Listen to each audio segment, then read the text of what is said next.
बिस्मिल्लाहिर्रहमानिर्रहीम। नाजरीन अस्सलाम वालेकुम। नाजरीन,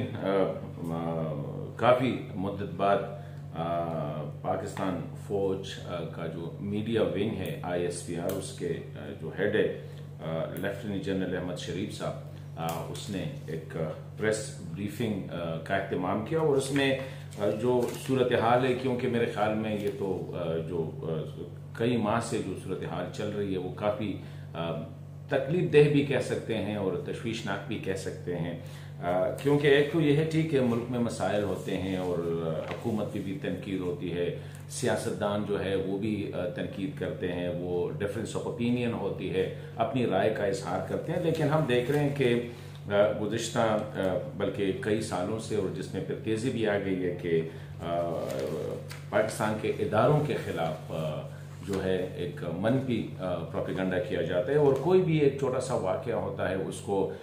बढ़ा चढ़ा के पेश किया जाता है और उसको ऐसा रंग दिया जाता है कि जैसे कोई किसी मखसूस एथनिक ग्रुप के बारे में जो है रियासत की पॉलिसी या रियासती इदारों की पॉलिसी जो है वो मानदाना है या उनके खिलाफ दुश्मनी पे मबनी है। तो ये एक होना चाहिए था, ये इस तरह के एक ब्रीफिंग, ताकि मीडिया को इन्फॉर्म करे, क्योंकि सबसे ख़तरनाक जो इस वक्त सिचुएशन है वो है ये जो डिजिटल यानी सोशल मीडिया के थ्रू जो प्रोपेगेंडा किया जाता है। इसमें हमारे पाकिस्तान और फिर पाकिस्तान से बाहर जो लॉबीज़ है वो पाकिस्तान के मुखालिफ, तो इस वक्त कल परसों भी जो वाक़या हुआ था कि कुछ लोगों ने जाके पाकिस्तान जर्मनी में पाकिस्तान के कॉन्सुलेट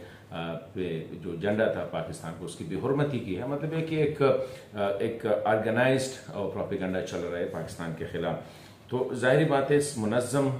प्रोपेगेंडा और अक्सर झूठा होता है। जिस तरह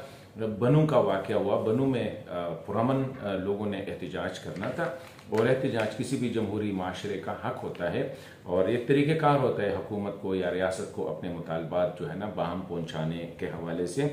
तो वो जो वाक़या हुआ क्योंकि पुरअमन था और चल भी रहा था, लेकिन अभी ये कौन सा तुक था कि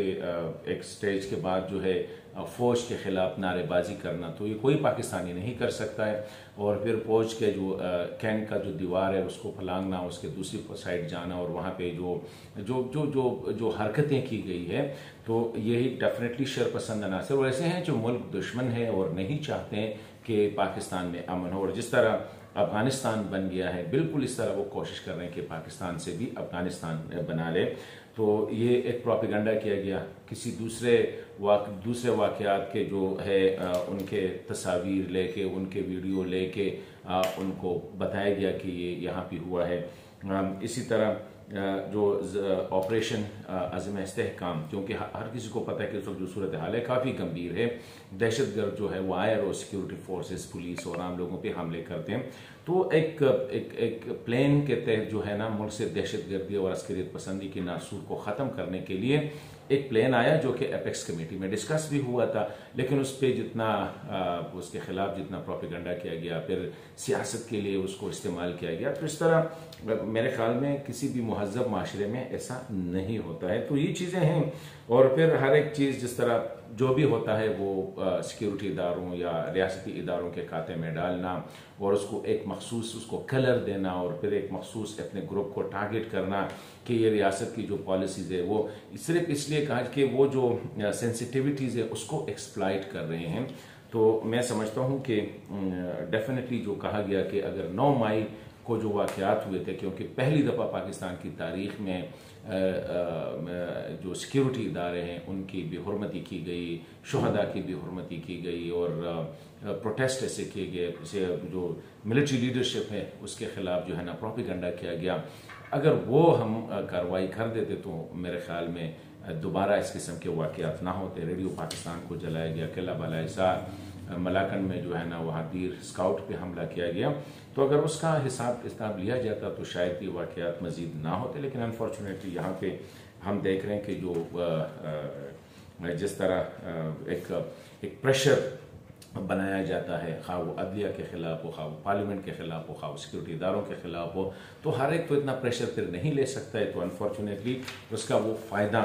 उठाते हैं। इस तरह अफगानिस्तान के हवाले से जो चमन का जो धरना था उसको तो ख़त्म किया गया, उसको उनके मुतालिबात एक्सेप्ट किए गए, लेकिन ये भी एक हकीकत है कि कोई भी मुल्क जो है उसमें आने जाने के लिए एक प्रोटोकॉल होता है, एक प्रोसीजर होता है। तो अफगानिस्तान को अगर ख़ुद अफगान ये चाहते हैं कि उनका मुल्क एक आज़ाद और ख़ुद मुख्तार है और एक अलहदा मुल्क है, तो उनसे आने जाने के लिए प्रोटोकॉल्स होते हैं। पाकिस्तान के लिए भी यही है। तो कोई भी, ना ईरान वो बगैर वीज़े के जा सकते, न ताजिकिस्तान, न उज़्बेकिस्तान, न तुर्कमेनिस्तान, लेकिन पाकिस्तान पे आना जाना वो अपना हक समझते हैं। तो ये बातें हैं, लेकिन बुनियादी चीज़ है मैं समझता हूँ वो ये है कि डिजिटल मीडिया के ज़रिए जो कौम को और स्पेशली नौजवानों को जो है जिस तरह उनको वर्गलाया जा रहा है, और कुछ तंजीमें भी है इसमें, कुछ सियासी जमातें भी हैं जो उनके एजेंडे से डायरेक्ट यही पता चलता है कि शायद वो जाने अनजाने में जो है वो जो TTP है या जो दहशतगर्द तंजीमें हैं, अस्करियत पसंद तंजीमें, उनके बयानिए को जो है वो तकवीयत दे रहे हैं। तो मैं समझता हूँ कि ये जो अच्छी बात कही लेफ्टिनेंट जनरल अहमद शरीफ ने कि हमारी इंटरेक्शन जो है ना मीडिया के साथ, उनकी इंटरेक्शन रेगुलर होनी चाहिए। और जो सवालात है, क्योंकि हमारे जहनों में भी सवालात आते हैं, तो अगर इसी लेवल का बंदा, और फिर कोशिश ये भी होनी चाहिए कि ऑफ द रिकॉर्ड भी कुछ ब्रीफिंग होनी चाहिए मीडिया के साथ, ताकि असल हकीकत जो है उन पे जो मीडिया को, एटलीस्ट मीडिया नुमाइंदों को जो कि पब्लिक ओपिनियन को मोल्ड करते हैं, उनको तो पता होना चाहिए। पहले ये होता था, लेकिन अनफॉर्चुनेटली लेटली कुछ हालात की वजह से और कुछ प्रेशर बढ़ गया इदारों पे, उसकी वजह से वो सिलसिला डिसकंटिन्यू किया गया है। तो यही बताया गया कि रेगुलर प्रेस ब्रीफिंग होगी। तो मैं समझता हूँ कि एक पहले होना चाहिए था इस किस्म की प्रेस ब्रीफिंग, और एक दफ़ा नहीं कई दफ़ा होना चाहिए था, ताकि ये जो प्रोपेगेंडा है इसका मौसर जवाब दिया जा सके।